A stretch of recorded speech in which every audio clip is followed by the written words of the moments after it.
అందరికీ వినాయక చవితి శుభాకాంక్షలు. పిల్లలు, పెద్దలు అందరూ సంతోషంగా, ఘనంగా చేసుకునే పండగల్లో ఆది పండగైన వినాయక చవితి ఒకటి. మాకు, మా వారికి కూడా వినాయక చవితి అంటే చాలా ఇష్టం. మా ఇంటి దగ్గర ఉన్న వినాయకుని కోసం కేసరి చేస్తున్నాను. ఒక కళాయిలో 3 స్పూన్ల నెయ్యి తీసుకొని, నెయ్యి వేడెక్కాక కాజు, కిస్మిస్‌ని యాడ్ చేసుకొని ఈ విధంగా ఫ్రై చేసుకోవాలి. అదే కళాయిలో ఒక గ్లాస్ రవ్వను తీసుకొని సన్న మంట మీద ఇలా ఫ్రై చేసుకోవాలి. మంచి వాసన వచ్చి కలర్ చేంజ్ అయ్యే వరకు ఫ్రై చేసుకోవాలి.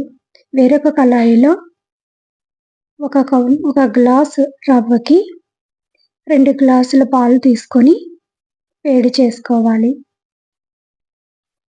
ఇలాచీని, షుగర్‌ని తీసుకొని మెత్తగా దంచుకొని పక్కన పెట్టుకోవాలి. ఫ్రై చేసుకున్న రవ్వలో ఒక గ్లాస్ రవ్వకి 3/4 గ్లాస్ చక్కెరని యాడ్ చేసుకొని ఈ రెండు మిక్స్ చేసుకొని వాటిని మరుగుతున్న పాలల్లో కొంచెం కొంచెం వేస్తూ ఇలా మిక్స్ చేసుకోవాలి. దగ్గర అయ్యేంత వరకు అలా మిక్స్ చేస్తూ ఉండాలి. ఇలా దగ్గర అయిన తర్వాత ఇలాచీ పౌడర్‌ను యాడ్ చేసుకోవాలి.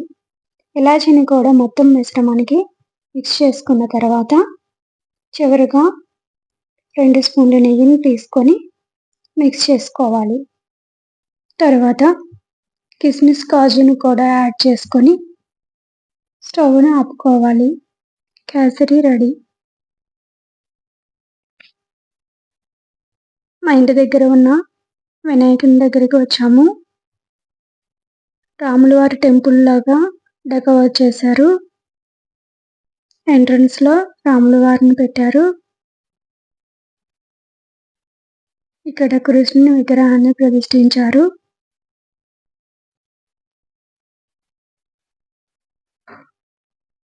బ్లూ కలర్ టెంపుల్ లాగా చాలా బాగా డెకరేట్ చేశారు. బ్లూ అండ్ వైట్ కలర్ కర్టెన్స్‌తో ఇలా డెకరేట్ చేశారు. వినాయకుడు చాలా చాలా బాగున్నారు. ఈ నైవేద్యం సమర్పించుకొని పూజలో కూర్చొని కాసేపు ఫొటోస్ అవి దిగాము.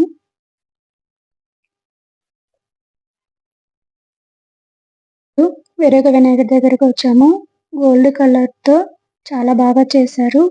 మధ్యలో పికాక్ అది ఉంది. చాలా బాగుంది. లోపల రోజ్ కలర్‌తో ఇలాగ గంటలతో డెకరేట్ చేశారు. చాలా చాలా బాగుంది. వీడియోలో కంటే బయట ఇంకా చాలా బాగుంది. ఇక్కడ కూడా పూజలో కాసేపు కూర్చొని